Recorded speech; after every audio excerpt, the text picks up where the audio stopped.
साहित्य लहर में आपका स्वागत है। आज आप सुनेंगे मालती जोशी जी की कहानी चंदन की छांव में सुधियों के नाग। आइए कहानी सुनते हैं।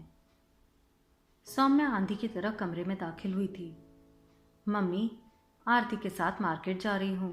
बुटीक वालों को लहंगा सूट दिया था ऑल्टर के लिए, वह भी उठाना है। लगे हाथ मैचिंग चूड़ियाँ बिंदी वगैरह भी ले आऊँगी। तुम कौन सी साड़ियाँ पहनोगी बता दो, तुम्हारे लिए भी लेती आऊँगी। तुम्हारी मेरी नाप तो एक ही है ना, बस रंग भर बता दो। अरे ले आना लाल वाला कोई सा भी। मैं कौन सा दिन में 10 बार चूड़ियाँ बदलूंगी। क्यों नहीं बदलोगी? और लाल चूड़ियाँ तो मैं बिल्कुल नहीं लाऊंगी। तुम फिर से वही बनारसी पहनने की सोच रही हो ना, वो तो मैं तुम्हें ले जाने ही नहीं दूंगी। अरे तो ऐसी साड़ियाँ शादी ब्याह में ही तो पहनी जाती है, नहीं तो सालों साल यूं ही पड़ी रहती है। इसी बहाने उन्हें थोड़ी हवा लगेगी। उसकी चिंता मत करो, अगली बार मैं अपने लिए उसका लांचा सिलवा लूंगी, पर तुम नहीं पहनोगी। आजकल उस तरह की बनारसी कोई नहीं पहनता है। तो क्या पहनूं, तुम ही बता दो। क्यों, तुम्हारे पास एक से एक साड़ियां हैं। चंदेरी है, कोसा है, कांजीवरम है, मैसूर सिल्क है। ना हो तो भतीजी की शादी की खुशी में एक नई नकोर खरीद लो। और कुछ? और कुछ नहीं, जल्दी से अपना पर्स ढीला करो, देर हो रही है। माया पैसे निकालने के लिए उठी ही थी कि अशोक ने कमरे में प्रवेश किया। माया बोली, लो तुम्हारे पापा आ गए, अब इन्हीं को चूना लगाओ। वाह, दफ्तर से थके हारे आए पति के स्वागत का क्या आदर्श तरीका है। पापा प्लीज, हमें तो पैसे से मतलब है, चाहे आप दे चाहे मम्मी दे, पर जरा जल्दी दे दे, देर हो रही है। कितने चाहिए? यही कोई 1,000-500। बाप रे, बड़ी लंबी चौड़ी शॉपिंग का इरादा है। फिर मंजरी दीदी की शादी में जाना है, वहां ऐसे फटेहाल जाने से थोड़ी ही चलेगा। कुछ अपनी प्रेस्टीज का भी तो ध्यान रखना पड़ता है। मंजरी दीदी की शादी की शॉपिंग करनी है ना, तो आज रहने दो। अशोक का स्वर गंभीर था। क्या?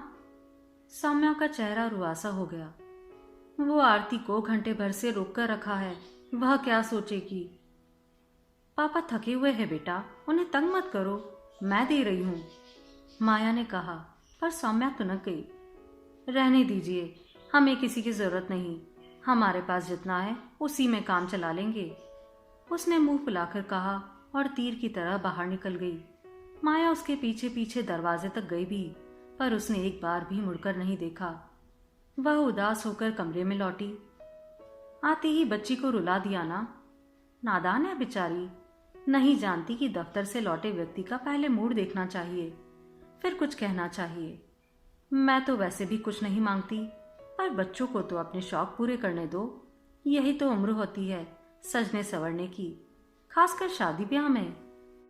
जब शादी ब्याह होगा तब सज संवर लेगी, जल्दी क्या है। उसकी शादी की अभी कौन सोच रहा है, अभी तो उसे अपनी मंजरी दीदी की शादी का शौक चढ़ा हुआ है। लेकिन वहां तो अब जाना नहीं है। क्यों? क्योंकि मंजरी जी हमारा आशीर्वाद लिए बिना ही जीवन साथी के साथ विदा हो गई है। क्या मतलब? प्लीज इस तरह की पहेलियां मत बुझाइए, साफ साफ बताइए कि क्या हुआ है, मेरा दिल बहुत घबरा रहा है। तुम्हारे बड़े भैया का फोन आया था, मंजरी घर छोड़कर चली गई है, शायद अपने बॉयफ्रेंड के साथ गई है।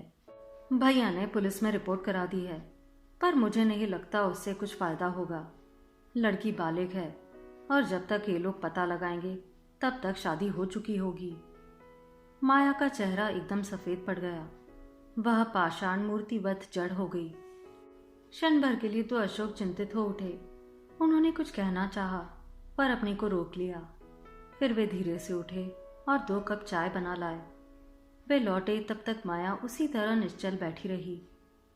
लो चाय लो। माया जैसे नींद से एकदम जाग पड़ी। विस्फारित नेत्रों से कभी पति को कभी चाय की प्याली देखती रही, फिर अस्फुट स्वर में बोली, चाय आपने बनाई है? हाँ, मुझे तलब महसूस हो रही थी और मैं सोचता हूँ तुम्हें इस वक्त चाय की सख्त जरूरत है। उसकी आंखें एकदम छलछला आई। मैं अभी आई, कहकर वह उठी और काफी देर बाद नमकीन की प्लेट के साथ नामुदार हुई। नमकीन का तो खैर बहाना था, क्योंकि चाय के साथ नमकीन और बिस्कुट अशोक ले ही आए थे। यह अंतराल माया ने अपनी रुलाई रोकने के लिए किया था या फिर खुलकर रो लेने के लिए, क्योंकि जब वह लौटी उसका चेहरा धुला धुला लग रहा था। 2 घंटे बाद सौम्या घर लौटी तो उसका सारा गुस्सा काफुर हो चुका था। वह भूल ही गई थी कि बाजार जाते समय उसका मूड कितना उखड़ा हुआ था। अपनी सारी खरीदारी की नुमाइश डाइनिंग टेबल पर लगाते हुए वह चहक रही थी। मम्मी देखो तो मैं क्या क्या लाई हूँ। और पता है मम्मी, हमें एक नई दुकान का पता चला है। इतनी छोटी सी एकदम से नजर ही नहीं आती। हमें बुटीक वाली आंटी ने उसका पता दिया। उस दुकान पर इतने सारे सेट्स थे। मैं हर ड्रेस के लिए एक ले आई हूँ। अब तुम प्लीज नाराज मत होना। और तुम्हारे लिए चूड़ियां असेंबल करके ले आई हूँ। अब तुम प्लीज पहन लेना। हर साड़ी के साथ यह सेट चल जाएगा। बदलने का झंझट ही नहीं रहेगा। जब उसकी अनवरत कमेंट्री का कोई जवाब नहीं आया तो सौम्या को खटका हुआ। उसने मम्मी की ओर देखा। वह निर्लिप्त भाव से सौम्या की लाई चीजों को देख रही थी। चेहरे पर ना खुशी थी, ना गुस्सा था, ना ही किसी तरह की उत्सुकता। उसे डर लगा। जाते समय थोड़ी बदतमीजी करके गई थी। तो क्या मम्मी इसलिए नाराज है? उसने झट से दोनों बाहें मम्मी के गले में डाल दी। सॉरी मम्मी, उस समय उलझुल कुछ कह गई थी ना मैं। पर क्या करूं, इतना गुस्सा आ रहा था। आरती को स्पेशली कॉलेज से इसलिए पकड़ कर लाई थी। उसके सामने मेरी सोचो क्या इज्जत रह जाती। माया बेटी के भूले चेहरे को मुग्ध भाव से देखती रही, फिर प्यार से उसके गाल पर थपथपाकर बोली, मैं नाराज नहीं हूं रे, बस थोड़ी सी अपसेट हूं। क्यों? मंजिली ने देखना क्या कर लिया। क्या कर लिया? सौम्या ने आशंकित स्वर में पूछा। घर छोड़कर चली गई है। ओह, सौम्या ने राहत की सांस लेते हुए कहा। तुमने तो मुझे डरा ही दिया था। इतनी देर में मैं पता नहीं क्या क्या सोच गई थी। पिछले कुछ दिनों से उनका फोन भी नो रिप्लाई आ रहा था। अब समझ में आ रहा है वे अपनी लोकेशन छुपाना चाह रही थी।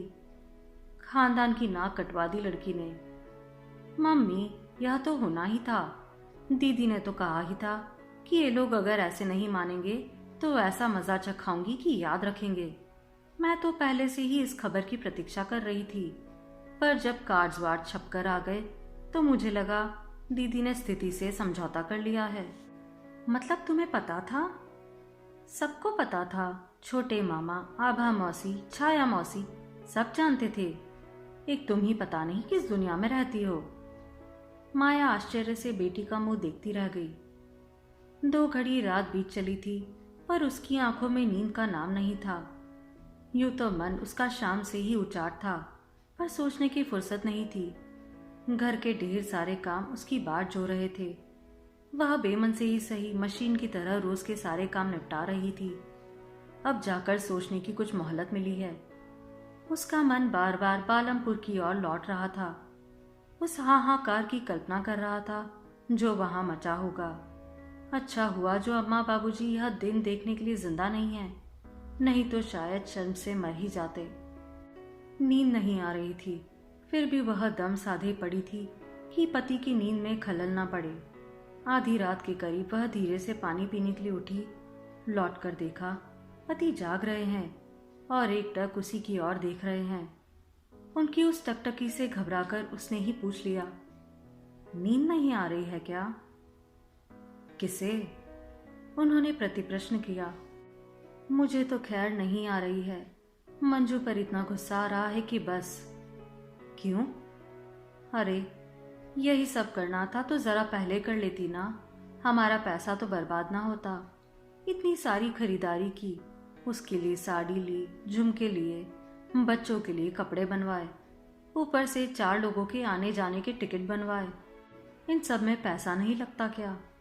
सुनो, अगर अभी टिकट वापस कर दे तो रिफंड पूरा मिलेगा ना? तुम शाम से इसी बात का शोक मना रही हो? तो पैसा के ऊपर से बरस रहा है। हम कोई उनकी तरह धनासेठ हैं? क्या एक बार भी उसे शाबाशी देने का मन नहीं हुआ? शाबाशी? वो किस लिए? इसलिए कि जो साहस बुआ नहीं जुटा सकी, जो काम बुआ नहीं कर सकी, वह भतीजी ने कर दिखाया। माया का चेहरा एकदम सफेद पड़ गया। वह पत्ते की तरह कांपने लगी। यह खबर सुनने के बाद शाम को भी उसकी हालत अजीब सी हो गई थी, पर इस समय तो अशोक डर ही गए।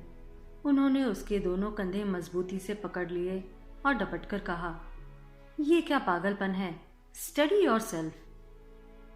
आपने इतनी बड़ी बात कैसे कह दी? उसका स्वर आक्रामक था। मैंने किसी का नाम तो नहीं लिया ना, फिर तुम इतनी अपसेट क्यों हो रही हो? माया एकदम शांत हो गई।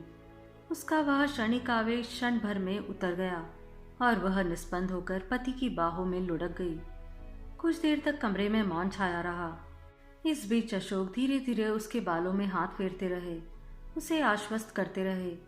थोड़ी देर बाद वह उठकर बैठ गई और उसने पति की आंखों में सीधे झांकते हुए पूछा, आपसे किसी ने चुगली की है?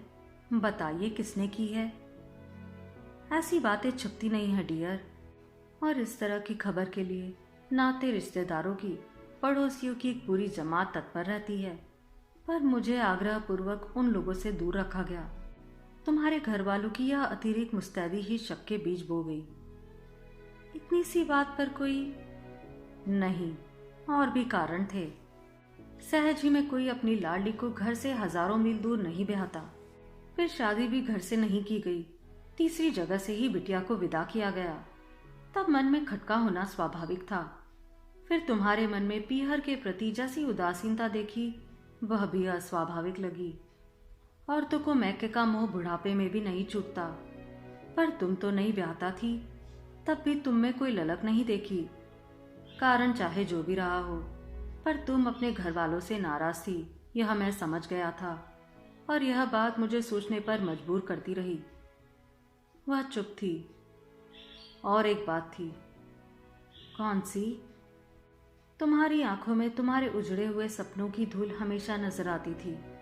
उसे देखकर कभी तुम पर गुस्सा भी आता था, कभी दया भी आती थी। वह चुप हो गई। और कुछ क्षण ऐसे भी आते थे जब मुझे अपने आप पर दया हो आती थी, तरस आता था। अपने आप पर तरस आता था? क्यों? प्रणय के उत्कर्ष क्षणों में भी तुम्हारी आंखें जब मेरे आर पार किसी को खोजने लगती थी, तो अपने आप को बड़ा बौना लगने लगता था। वे क्षण बड़ी पीड़ा देने वाले होते थे। कई बार मन में आया कि तुम्हें मुक्त करके स्वयं भी मुक्त हो जाऊं, पर यह काम उतना सरल नहीं था। कुछ मेरा अहम भी इसमें बाधक था। फिर सौम्या की आहट हुई और हमारी दुनिया ही बदल गई।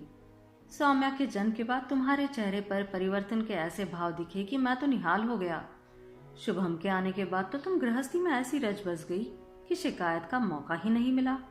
सारे गिले शिकवे समाप्त हो गए। वह एकटक पति के चेहरे को विस्मय विमुक्त होकर देखती रही।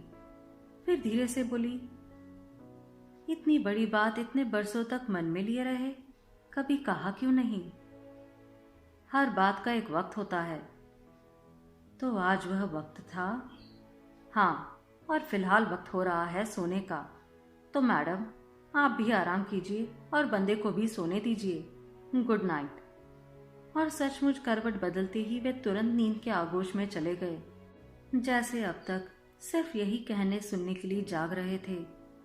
सुबह उनके लिए चाय ले जाते समय मन में एक अजीब तरह का संकोच था।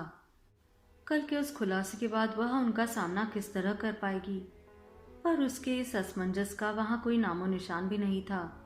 उन्होंने रोज की तरह ही सहज भाव से उसका स्वागत किया। फिर चाय पीते हुए बोले, सुनो, मेरे मन में एक बात आई है। वह प्रश्नार्थक नजरों से उन्हें देखती रही। तुम्हें उन टिकटों की बहुत चिंता हो रही है ना? ऐसा करते हैं, उन टिकटों का उपयोग कर लेते हैं। दोनों मिलकर बड़े भैया के पास हो आते हैं। किस लिए? अरे, उन्हें समझाएंगे कि समय आपके लिए चाहे ठहर गया हो, पर इन 25 वर्षों में दुनिया बहुत आगे निकल गई है। मंजिली ने कोई गलती नहीं की है। उसने अपने लिए जो लड़का चुना है वह सुंदर है, संपन्न है, संस्कारी है, और मुख्य बात यह है कि मंजिली की तरह ही आईआईटी वाला है। ऐसा लड़का अव्वल तो अपनी जाति में मिलता नहीं, मिलता भी तो 10-15 लाख के नीचे बात नहीं करता। इसलिए बेटी की पसंद की दाद दीजिए। और उसे घर बुलाकर ससम्मान विदा कीजिए। भैया कभी नहीं मानेंगे। हमारे इसरार करने पर उसे बुला भी लेंगे तो पता नहीं उसके साथ क्या सलूक करेंगे। ओ गॉड, फिर तो यह पुण्य कार्य हमें ही करना होगा। गुड़िया से कहो जरा उसका पता लगाए। उन लोगों को यहीं बुलाकर किसी शुभ मुहूर्त में उसका कन्यादान करेंगे। आप तो कह रहे थे कि अब तक उन लोगों की शादी हो चुकी होगी। वह कोई शादी में शादी होगी? वह तो मात्र एक रस्म अदायगी होगी। कानून से बचने की एक तरकीब भर होगी। लड़कियां जिस तरह की शादी का सपना बचपन से देखती है वैसी तो वह कतई नहीं होगी। हम मंजीरी को उसका वह सपना उपहार में देंगे। उसके लिए तो पीहर के दरवाजे अब शायद बंद ही हो जाएंगे, तो हम उसे एक घर देंगे जहां वह जब मर्जी हो आ सके। भैया को अगर पता चला तो वे जिंदगी भर मेरा मुंह नहीं देखेंगे। उससे क्या फर्क पड़ेगा? वैसे भी तुम कौन कौन सा रोज उनसे मिलने जाती हो। 2-3 साल में एक हाथ बार चक्कर लगता था बस, वह नहीं लगेगा। भैया समझेंगे मैंने उनसे बदला लिया है। उस समय सबसे ज्यादा विरोध उन्हीं की तरफ से हुआ था। इतनी दूर जाकर आनन फानन में शादी करने का आइडिया भी उन्हीं का था। यह तो और भी अच्छा है। देर से ही सही उन्हें अपनी गलती का एहसास तो होगा। ईश्वर ने उन्हें प्रायश्चित का एक मौका दिया है। उसे गवा देंगे तो उन जैसा अभागा दूसरा नहीं होगा, और मुझ जैसी दूसरी सुहागवती भी शायद दुनिया में दूसरी नहीं होगी। उसने मन में सोचा। जिंदगी भर वह सिर्फ अपने ही दुख को सहलाती रही। कभी बान ही नहीं हुआ कि एक देवता पुरुष सतत उसके परामर्श में खड़ा है। उसकी स्नेहिल छाया ही तो उसे रेगिस्तान के पार ले आई, और इतनी बड़ी बात का उसे कभी एहसास तक ना हुआ। मैडम, क्या सोचने लग गई? कुछ नहीं, बस अब आप और गुड़िया मिलकर वर वधू की खोज कीजिए। मैं बाकी की व्यवस्था देखती हूँ। चलो, इसी बहाने गुड़िया की शादी की रिहर्सल हो जाएगी। उसके मन में उल्लास की तरंगे फूट रही थी।